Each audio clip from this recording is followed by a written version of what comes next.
I really wish I had it, just some kind of witty intro for the new Netflix documentary, The Anthrax Attacks, but I don't. So let's just dive in. The Anthrax Attacks tells the story of the 2001 anthrax attacks on the United States and one of the largest and most complex FBI investigations in the history of law enforcement. So this is told through a combination of interviews, news footage, and dramatic reenactments. Now, the reenactment part is taken from email exchanges and FBI field notes, but the presentation does feel less like facts being presented and more like a dramatization just playing out in front of us. The case of anthrax being mailed to multiple targets in 2001 is most likely somewhat well known, but in some ways, this documentary does play out like a mystery. I mean, it takes us along for the ride of the investigation. Now, I'm not sure the mystery angle, though, is actually all that obscured.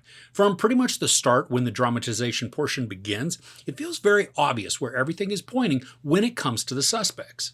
Now, the really great thing about this documentary is that it's a contained movie. It's 95 minutes instead of being drawn out into multiple episodes.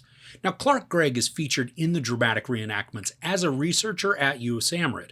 Now, that's the United States Army Medical Research Institute of Infectious Diseases, and that is a mouthful. And that's the place that was working on potential anthrax vaccines.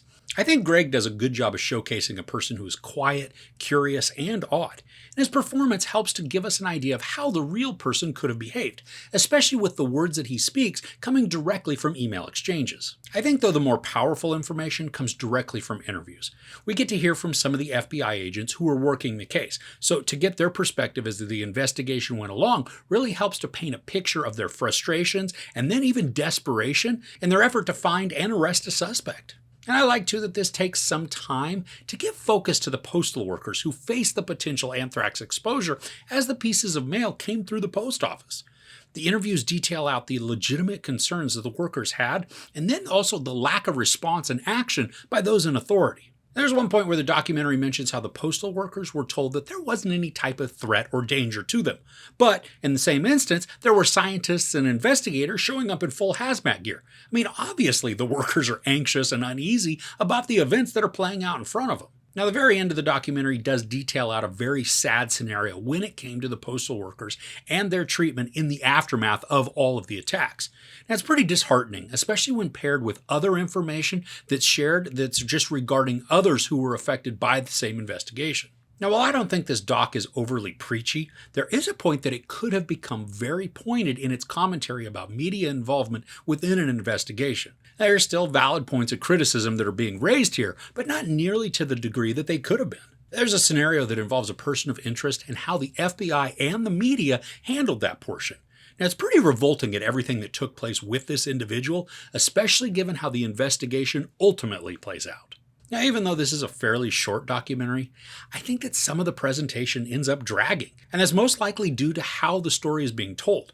Now, the beginning of the documentary gives us some of the reenactment, and then because a lot of it feels obvious in the direction it's pointing, when we circle back to this area later on in the documentary, I mean, it's just a bit redundant and repetitive since we've already seen very similar portions much earlier in the documentary. The portions that feature the interviews were captivating and emotional, and those are the pieces that kept me fully engaged in the story. So overall, The Anthrax Attacks is an interesting documentary with wonderful looking interviews that are compelling and even heartbreaking.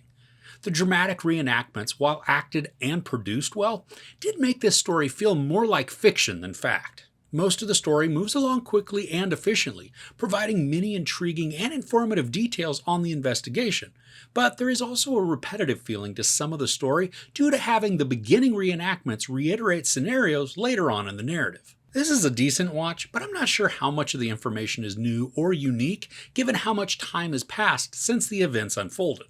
There's no sex or nudity, but there is some profanity and some descriptions of violence. Now, as a reminder, I don't give couch ratings to documentaries, but I do think this is worth checking out, especially if you're into history and or true crime. So what are you watching right now? Anything that I should be adding to my list? Let me know in the comments below. If you enjoyed this review, please give it a like. Also, don't forget to share and subscribe. I'm Chris. This is Movies and Munchies. Thanks for couching with me.